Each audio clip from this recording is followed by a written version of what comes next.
They found her motorcycle first. Twisted chrome and shattered dreams buried beneath 7 years of desert sand and secrets.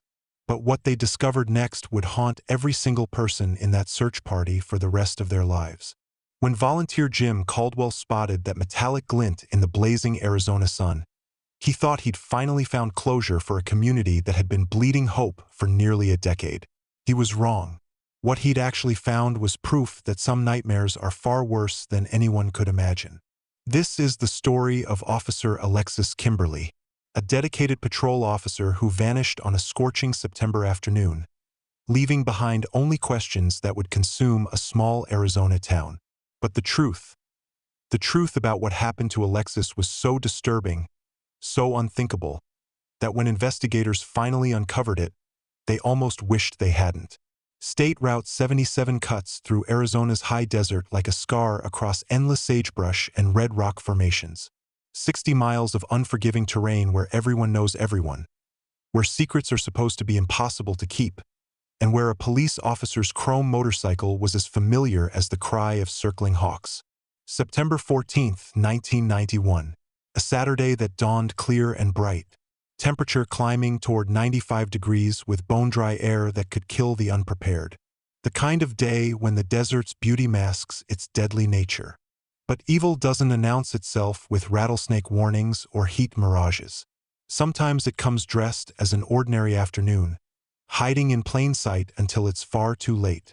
Mile marker 143, near the old Copper Creek Bridge, a stretch of highway that locals had whispered about for decades. Built in 1934, the concrete span crossed a deep arroyo where flash floods had claimed 3 lives in separate incidents during the 1940s. Some called it cursed. Others laughed off such superstitions. After what happened to Alexis Kimberly, no one was laughing anymore. Alexis Kimberly wasn't just a police officer. She was the heartbeat of rural Arizona law enforcement. At 32, she had spent 8 years patrolling these unforgiving desert highways, 8 years becoming part of the fabric of a community that would soon be torn apart by her disappearance. 5'6" with blonde hair always pulled back in a regulation bun, Alexis was known for her infectious smile and the distinctive rumble of her chrome patrol motorcycle. She knew every mile marker, every dirt road, every family along her 60-mile route through the high desert. What she didn't know was that someone had been watching her, studying her, waiting. In 8 years of service, Alexis had never missed a shift, never filed a complaint, never raised her voice during an arrest. Her supervisor called her the most reliable officer he'd ever worked with. But reliability can become predictability, and predictability can become a death sentence. Alexis carried extra water, emergency supplies, and a comprehensive first aid kit in her motorcycle storage compartments. She'd used her own money to help stranded motorists, spent hours fixing broken-down cars in the punishing heat for elderly residents. The community loved her, but love couldn't protect her from what was coming. If you're enjoying this story, kindly do us a favor and subscribe to our channel. It is free and won't cost anything, but it means the world to us. We're just a small channel trying to grow. Thank you, and back to the video. The Kimberly family had deep roots in Pima County. Her parents, Robert and Margaret, had moved to Desert Springs in 1968 when Robert took a job as a mining engineer. They'd built a life in the small desert community, becoming pillars of local society through decades of service. Alexis had grown up hiking the desert trails, learning to respect the harsh beauty of Arizona's high country. Her decision to join law enforcement surprised no one. She'd always been drawn to helping others, and policing seemed like a natural extension of the values her parents had instilled in her. Saturday, September 14th began like any other day in Alexis's career. She arrived at the station at 6:45 a.m., 15 minutes early, as always, before the desert heat became unbearable. The morning briefing was routine. A few traffic citations from the night shift, a report of suspicious activity that turned out to be migrant workers seeking shelter, a reminder about increased patrols during harvest season at nearby ranches. What no one mentioned in that briefing was the stranger who'd been asking questions around town, the man who'd been seen near Copper Creek Bridge 3 times that week. The person who seemed to know an awful lot about police patrol schedules and desert survival. Alexis performed her equipment check with mechanical precision. Radio clear reception. Motorcycle tires good pressure despite the heat. Engine oil clean and full. Emergency water supplies topped off. Everything perfect. Everything normal. Everything completely unprepared for what was waiting out there in the vast desert. At 7:30 a.m., Alexis made her first radio contact. Unit 247 to base. Beginning patrol route. Weather conditions clear. Visibility excellent. Traffic light. Her voice carried that professional calm that dispatcher Linda Rodriguez had come to expect. It would be the last normal conversation Alexis would ever have. The morning passed without incident. Coffee at Miller's Trading Post. A family with an overheated radiator. Alexis waited with them in the shade until help arrived, never knowing she was being watched from the rocky outcroppings above the highway. A routine traffic stop that ended with a warning rather than a ticket. By noon, with the temperature climbing toward 100 degrees, Alexis had covered 40 miles without encountering anything more serious than a minor fender bender. She helped the drivers exchange information, then sought refuge from the heat at Desert Springs Diner. The owner later remembered Alexis seeming relaxed, looking forward to visiting her parents after her shift. But someone else was looking forward to Alexis's visit to mile marker 143. Someone who had been planning. Someone who had been waiting. Someone whose patience was about to be rewarded in the most terrifying way.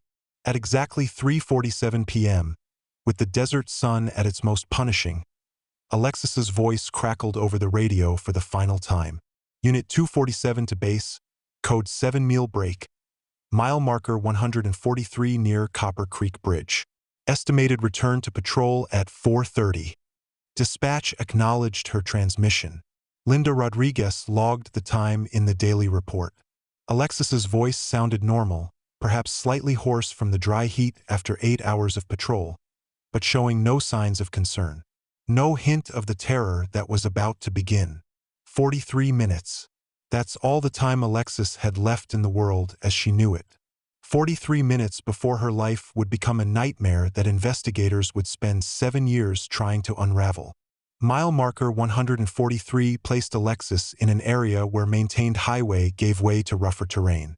Desert washes deep enough to hide terrible secrets. Rocky outcroppings that could swallow screams. And isolation so complete that no one would hear what happened next. As 4:30 p.m. approached and the desert heat began its slow retreat, dispatcher Rodriguez began watching the clock. Alexis had never been late.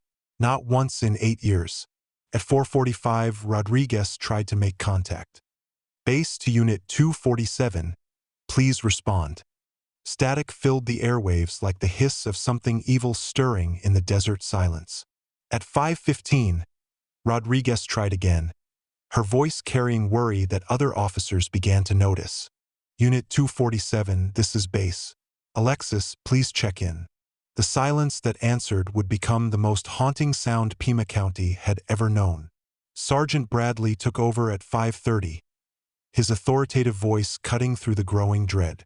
Unit 247, this is Sergeant Bradley. Alexis, if you can hear this, respond immediately. But Alexis would never respond to a radio call again. The first search units rolled out at 6 p.m., racing through the cooling desert air toward mile marker 143. None of them knew they were heading toward the beginning of a mystery so twisted, so horrifying, that when the truth finally came to light, it would shatter everything they thought they knew about evil in their quiet corner of Arizona. They found her last known location near Copper Creek Bridge within minutes, but the desert scene told them nothing. No skid marks on the sun-baked asphalt.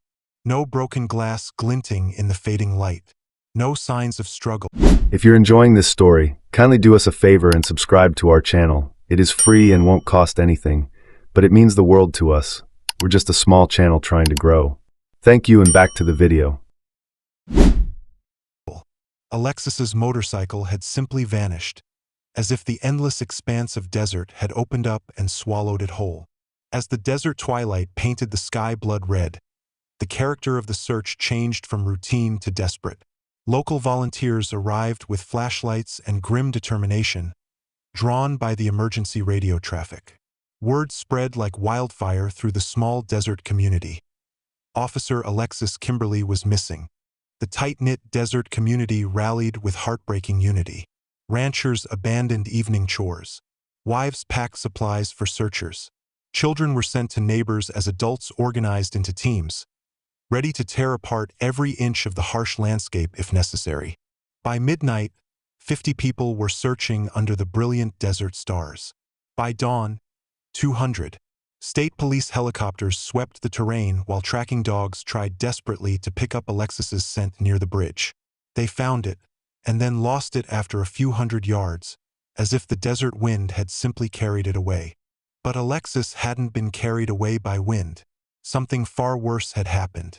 Something that would leave physical evidence scattered across miles of Arizona desert, waiting 7 long years to tell its horrible story. The silence that began that September evening would stretch across years, becoming the soundtrack to a community's slow descent into paranoia and fear. Because when a police officer can vanish without a trace in a place where you can see for miles in every direction, when someone trained to protect others can be taken so completely, what safety could anyone else hope to find? Within days, the sheriff's department was drowning in tips. A woman matching Alexis's description at a Phoenix truck stop. Her motorcycle spotted near Tucson. Psychics calling with visions. Well-meaning citizens reporting every suspicious shadow they'd seen in the vast desert landscape. Each lead pulled resources from the primary search area.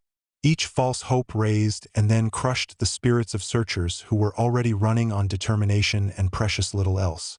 The phone rang constantly with tips that led nowhere, creating a cycle of expectation and disappointment that wore down even the most experienced officers. Investigators developed theories as autumn turned to winter in the high desert. Mechanical failure. Maybe her bike had broken down and she'd become lost seeking shade in the punishing heat. Medical emergency. Perhaps she'd collapsed from heat stroke and was lying somewhere they hadn't searched thoroughly enough. But the theory that kept investigators awake at night was foul play. Alexis's position as a law enforcement officer meant she'd arrested people with grudges. Drug runners who used the remote desert highways. Drifters who saw a lone female officer as an easy target. Had someone decided to seek revenge? The thought that a dedicated officer might have been targeted for doing her job sent chills through every cop in 3 counties. The search area was vast 60 miles of patrol route through terrain that could kill the unprepared in hours. Budget constraints meant they couldn't search every square mile of the unforgiving desert with the thoroughness the case demanded. Weather became an enemy as winter rains turned dry washes into raging torrents and summer heat made searching deadly for volunteers. By the first anniversary of Alexis's disappearance, the case had been relegated to follow-up status. The community held a memorial service at the Desert Springs Community Church, though hope persisted that she might still be alive somewhere in the vast wilderness. The service ended with amazing grace. Voices carrying across the desert cemetery where Alexis's name would eventually be carved in stone, though no one knew it yet. Detective Mike Torres transferred to Pima County in spring 1993, bringing 15 years of big city Phoenix experience to a case that had stumped rural investigators. Torres had requested the cold case assignment, motivated by personal demons, his own brother's unsolved murder in 1987. Torres approached Alexis's disappearance with fresh eyes, reviewing every report with the methodical precision of someone who understood that killers always leave traces. Always. You just have to know where to look, even in the vast emptiness of the Arizona desert. He discovered inconsistencies in witness statements that previous investigators had missed.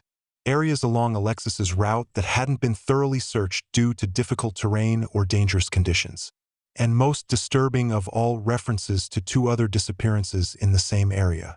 Vanishings that shared terrifying similarities with Alexis's case. Rancher Dale Hoffman, 1989. Traveling salesman Gary Peterson, 1991.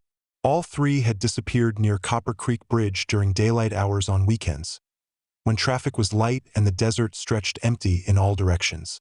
All 3 had been traveling alone. All 3 had simply vanished. Torres created a map marking where each person was last seen. The locations formed a triangle centered on the bridge, a kill zone that had been operating for years without anyone recognizing the pattern. The detective realized he wasn't just investigating a missing person case. He was hunting a serial predator who used the desert's vastness as his hunting ground. But when Torres tried to investigate connections between the cases, he encountered resistance from longtime residents, people who changed the subject when he asked questions, conversations that stopped when he entered the Desert Springs diner, neighbors who suddenly had nothing to say about things they'd previously been eager to discuss. The desert community was hiding something, protecting someone, and Torres began to suspect that Alexis's disappearance was just the tip of an iceberg of secrets that ran as deep as the desert's hidden springs. Torres focused his attention on Copper Creek Bridge, the common element in all three disappearances. Built in 1934, the concrete span had a dark history that went beyond the three flash flood deaths in the 1940s.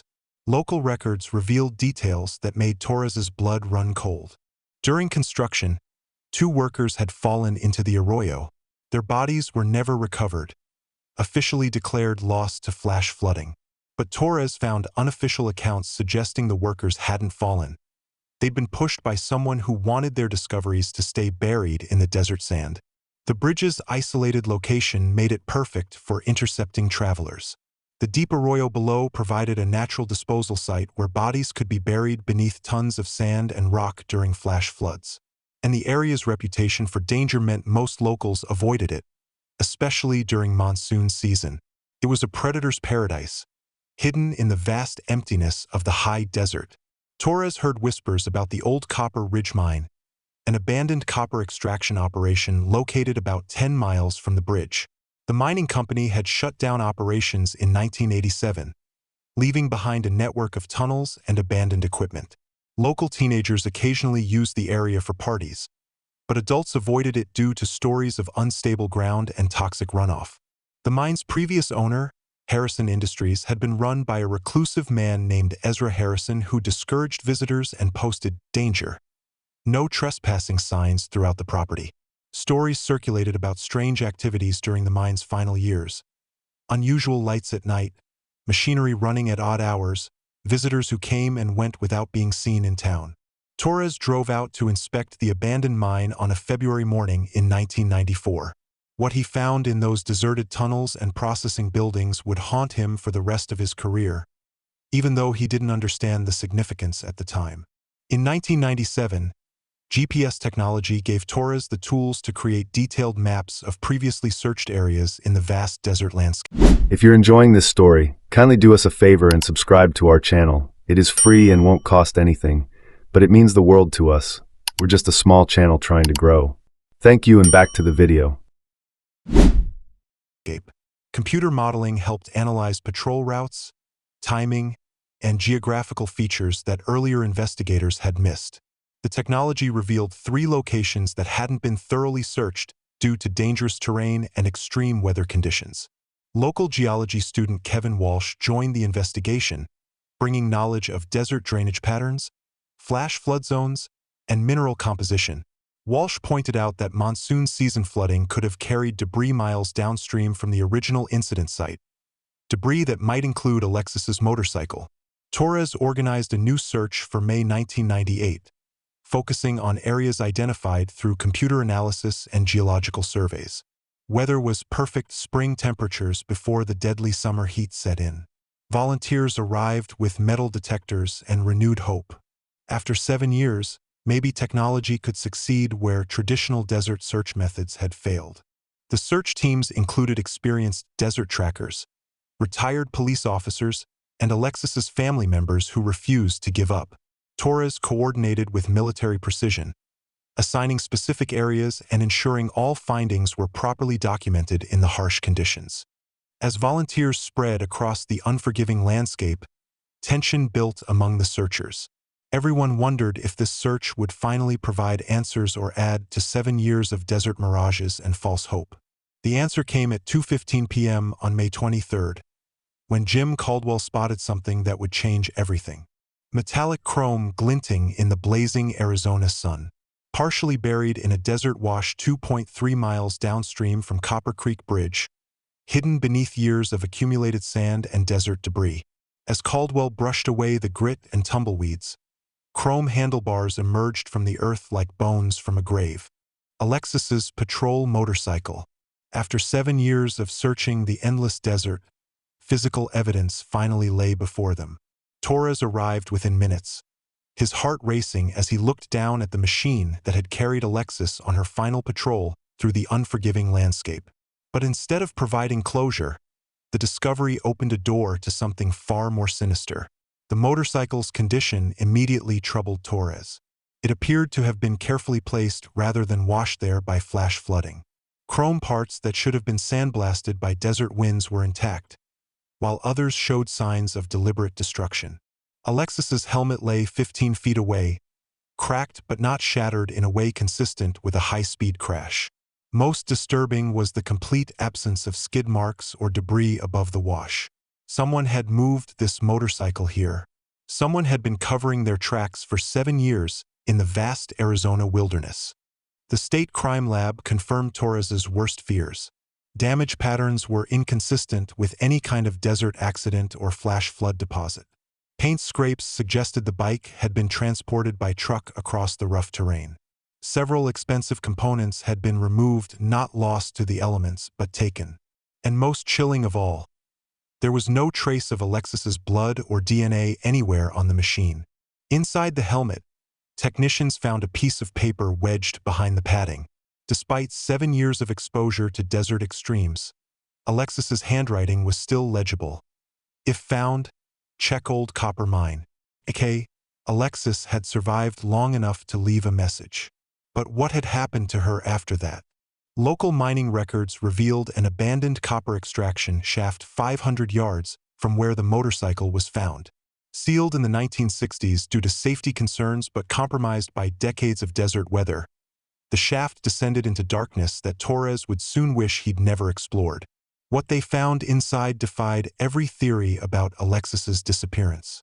Evidence of recent habitation, camping equipment, water containers, food supplies that could sustain someone in the desert heat. Alexis's police radio among the provisions, its batteries long dead. Someone had lived in this mine for weeks, possibly months. But it was what else they found that turned Torres's blood to ice. Personal belongings from other victims. Dale Hoffman's wallet, Gary Peterson's briefcase, and items that didn't belong to any known missing persons, suggesting the predator had been active in the Arizona desert far longer than anyone realized. The mineshaft told a story of calculated evil. Someone had been using this location as a base of operations, an underground lair where victims could be held in the suffocating desert heat without any chance of escape or rescue. The survival gear suggested they'd been kept alive for extended periods. The question was why. Among the supplies, investigators found a water-damaged journal in Alexis's distinctive handwriting. What they read in those pages would haunt them forever. Alexis had indeed survived her initial encounter, but survival in the desert heat had been just the beginning of her nightmare. The journal entries painted a picture of incredible courage in the face of unthinkable horror. Alexis had been injured during her abduction near Copper Creek Bridge, but had managed to escape her captor temporarily. Wounded and disoriented in the blazing desert heat, she'd found shelter in the abandoned mine. For 23 days, Alexis survived in the underground darkness while the desert sun beat mercilessly above. She treated her own injuries, carefully rationed what little water she had, and repeatedly tried to signal for help with her radio. But the mine's depth and the vast emptiness of the surrounding desert blocked all transmission. Her calls for help died in the rock walls around her. The entries revealed Alexis's growing desperation as her condition deteriorated in the stifling heat. Untreated injuries, limited water supplies, and the psychological trauma of her ordeal were taking their toll. Her handwriting became shaky, her thoughts less coherent as dehydration set in. But the most chilling entries described sounds from above. Footsteps around the mine entrance during the scorching afternoon hours. Her captor returning, searching for her in the deadly heat. Alexis wrote about hiding deeper in the tunnels, terrified that discovery meant death. She was right to be afraid. The final entry, dated October 7, 1991, mentioned seeing lights near the entrance as the desert began its evening cool down. "He's found me," Alexis wrote. "If anyone reads this, tell my parents I love them. Tell them I fought until the end. Check the deep shaft. That's where he puts them all." Torres and his team descended deeper into the mine complex, following Alexis's final clue through the suffocating desert heat that penetrated even underground. What they found in the deepest accessible shaft was a sight that would require counseling for every person present. Human remains, not just Alexis's, but multiple victims spanning decades. The mine had been a disposal site for a serial killer who had been operating in the Arizona desert since at least the 1970s. Forensic analysis would eventually identify remains from 14 different people. Alexis's body was found at the bottom of the shaft, along with evidence of her final struggle in the desert heat. She hadn't. If you're enjoying this story, kindly do us a favor and subscribe to our channel. It is free and won't cost anything, but it means the world to us. We're just a small channel trying to grow. Thank you, and back to the video. Died from her injuries or dehydration. She'd been murdered when her captor finally tracked her down in the mine, but not before she'd fought with every ounce of strength remaining in her desert-weakened body. The forensic evidence told a story of systematic predation that had gone undetected for 20 years in the vast Arizona wilderness. The killer had targeted isolated travelers, using the remote location and deep mine shafts to hide his crimes, where the desert sun would never reach them again. DNA evidence found at the scene would eventually lead to the arrest of Ezra Harrison Jr., son of the mine's deceased owner. He'd been using his father's abandoned mining operation and the connected shaft system as his private killing ground, perfecting his techniques over decades of murder in the desert's hidden places. Harrison had been watching police patrol patterns for months before targeting Alexis. He'd disabled her motorcycle with caltrops near the bridge, then subdued her when she investigated the damage in the blazing heat. What followed was a cat-and-mouse game that lasted 23 days before ending in the darkness below the desert.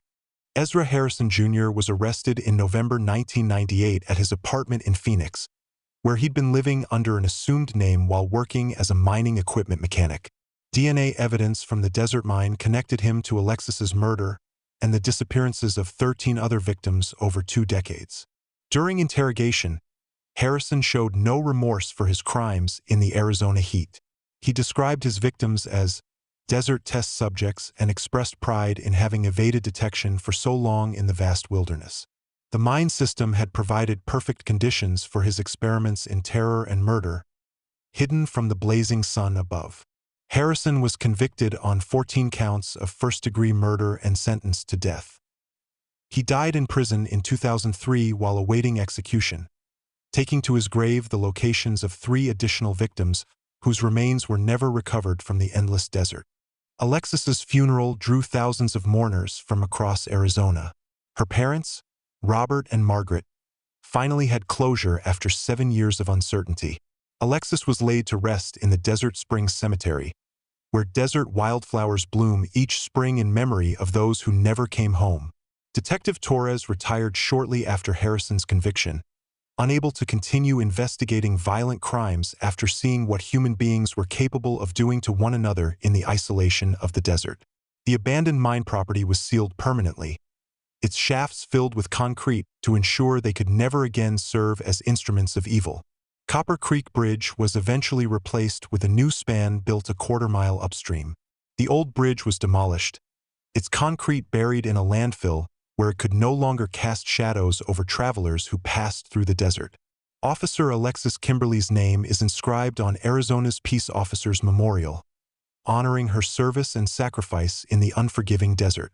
Her courage during those 23 days in the mine inspired changes in police procedure, including mandatory GPS tracking for solo patrol officers in remote desert areas. The Kimberly family established a scholarship fund for criminal justice students, ensuring that Alexis's dedication to law enforcement would continue inspiring future generations. Every year on September 14th, the community of Desert Springs holds a memorial service remembering not just Alexis, but all the victims whose voices were silenced in those dark desert shafts. The case highlighted the vulnerability of rural law enforcement officers who patrol vast desert territories with minimal backup. Alexis's disappearance led to improved communication systems and buddy protocols that have prevented similar tragedies in Arizona's remote areas. Detective Torres wrote a book about the investigation titled 7 Years in the Desert, with proceeds going to families of missing persons. The book became required reading at police academies across the Southwest, teaching investigators to look for patterns that might indicate serial predation in remote areas. The old Copper Ridge mine remains sealed, a grim reminder of the evil that once operated in Arizona's hidden places.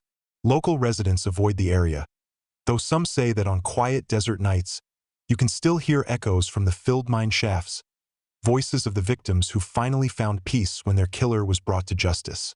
Alexis Kimberly's story reminds us that heroes come in all forms, and sometimes heroism means surviving as long as possible against impossible odds in the merciless desert. If you're enjoying this story, kindly do us a favor and subscribe to our channel. It is free and won't cost anything, but it means the world to us. We're just a small channel trying to grow. Thank you, and back to the video. Heat. Her 23-day fight for life in those underground tunnels stands as testament to the human spirit's refusal to surrender, even in the face of absolute evil. The chrome motorcycle that carried Alexis on her final patrol was restored by volunteers and now sits in the lobby of the Pima County Sheriff's Department, a memorial to an officer who never stopped serving her community, even when that service cost her everything under the blazing Arizona sun. In the end, Alexis Kimberly didn't just solve her own murder. Her courage and the clues she left behind solved 13 others, bringing closure to families who had given up hope and ensuring that Ezra Harrison Jr. could never kill again in the vast Arizona wilderness. Some mysteries end in darkness. Others end with justice under the desert stars. Alexis's story reminds us that even in death, the good fight continues, and sometimes the bravest among us shine brightest in their darkest hours, even in the depths of an abandoned mine where the desert sun can never reach.